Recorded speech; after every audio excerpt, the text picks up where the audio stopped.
இந்த பாவைக்கு ஒரு குச்சியை நட்டு விட்ருவோம். நம்ம கொடி எடுத்து போட்டிருக்கோம்ல, ஆமாம், அது வரையில் கொஞ்சம் குச்சியை நட்டு தக்காளியெல்லாம் நல்லாவே காயில் வந்துருக்கும். இது இலை வேறு சுருங்குது, என்னன்னு தெரியலையே. அகலம் இருக்கணும் கூட வேண்டாம், அப்படியே குச்சி நடுறது மாதிரி சென்டரில் குத்திட்டு அசைச்சி விட்டா கூட ஓகே தான். ஒரு 3 கொடி, 1 2 3 கொடி, ஒரு லென்ட்டு கொடி இருக்குது. இது அப்படியே ஏற்றி விட்டோம்னா நமக்கு அடுத்து ஒரு பக்கம் இது அது காய்கறி கொடுத்துக்கிட்டே இருக்கும்.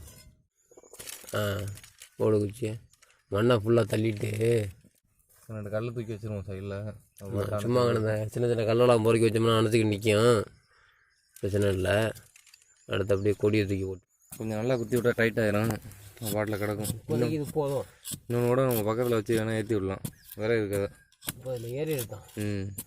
ஏற்றோட நம்ம ஒரு லைன் வந்து இதில் ஏற்றிக்கலாம். அந்த பெரிய பெருசில் ஏற்றிட்டு முதல்ல பார்த்துருந்தோம்னா நம்ம ஃபுல்லாக தூக்கி போட்டுருவோம்.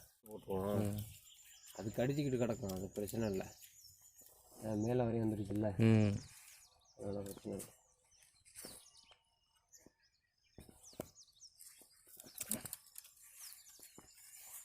அப்படியே இதெல்லாம் எடுத்து வர வர அது ஓடிக்கிட்டே இருக்கும். நாளாகிடுச்சு வேறு, பூவெல்லாம் பூத்துருச்சு, ரொம்பவும் போட்டு இருக்கக்கூடாது. இந்த மேலே ஏற வசதி இல்லாமல் தான் கீழே போகுது, அடியில் கீழே தண்டில். இப்போ அது ஜம்முன்னு ஏறிடும். கீழே கொஞ்சம் ஓடியாந்து ஏறிடும். அதுவும் ஏறிடும், அப்படியே ஏறி வந்துடும். இது நம்ம மேலே தூக்கி போட்டோம்ல, இது அப்படியே ஃபுல்லாக ஏறிடும். இந்த இங்கே கூட பாரு, இது வந்து ஏற வழி இல்லாமல் தான் அப்படி குறுத்து போச்சு. இங்கே கிடக்குது நிறையா பூ, இங்கே கிடக்குது கொடி. அதனால தான் இங்கே எல்லாம் பிரித்துக்குச்சு. எப்படியே பிரிஞ்சு ஏறி வச்சுன்னா மேலே வந்துடும்.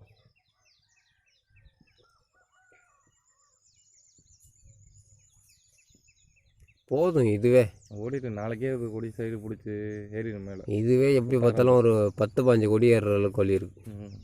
இதை வச்சே நம்ம இந்த இடத்துல மெயின்டைன் பண்ணிடலாம். எல்லாத்துலேயுமே காய்கள் நல்லா கிடக்கு. அடுத்து நிறையா வந்துடும், அடுத்த ரவுண்டுக்கு நிறையா வந்துடும். மறுபடி பூ ஆரம்பிச்சிருச்சு. ஓரளவுக்கு ஒவ்வொரு தூர்லேயும் எல்லா தூர்லேயுமே ஒரு 10-15 காய் வந்துடும். வெயில்னால கொஞ்சம் கருகுது, அது கொஞ்சம் அதிகமாக தானே இருக்குது நம்ம ஏரியாவோட இந்த ஏரியாவில். வெண்டி தான் நிலைமை கொஞ்சம் மோசமாக இருக்குப்பா. வெண்டி வந்துடும்.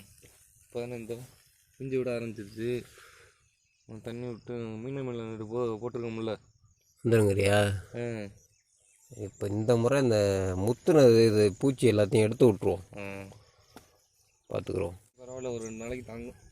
ஆமாம், தண்ணி ஓரளவுக்கு தாங்கும். நேற்று போட்டது நல்லாவே போடாச்சு இல்லை? ஆமாம், ஃபுல்லாக கட்டி ஏற்றியாச்சு. கண்ணு பூரா ஓகே, மலையாக்கள்லாம் ஓகே. இந்த பழத்தோடு இன்றைக்கி எடுத்துருவோம், சாயந்தரம் எடுத்துருவோம் பழத்தை.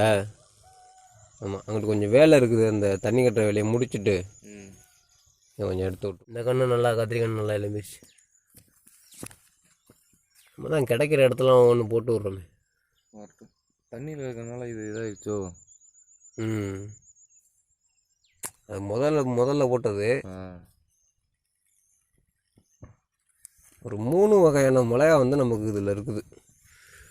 கலப்படம் தான். என்னன்னா ஒரே செடியில் பார்த்தோம்னா அது கொஞ்சம் குண்டு இருக்குது, அதே செடியில் இந்த மிளகா இருக்குது. நெட்டு மிளகாவும் இருக்குது, அதே செடியில் பார்த்தோம்னா குண்டு மிளகாவும் இருக்குது. இது வந்து வேறு ரகம். அதிலே இந்த முளையில நெட்டு முளையாலே வேறு ரகம் இருக்குது, நெட்டு முளையால குச்சி இருக்குது. 3 ரகம் இருக்குது. ஆமாம், வந்துடுச்சு. கடைசி வரையும் எல்லாம் வந்துடுச்சு. ஒன்றும் பிரச்சனை இல்லை, ஒரு 3-4 நாளைக்கு தாங்கும். 3 நாளைக்கு அப்புறம் விட்டுக்கலாம் அங்கே. ஆமாம், தாங்க நல்லா. அங்கே உள்ள கண்ணுகளை பார்த்து தண்ணியை விட்ட ஆரம்பிக்கணும்.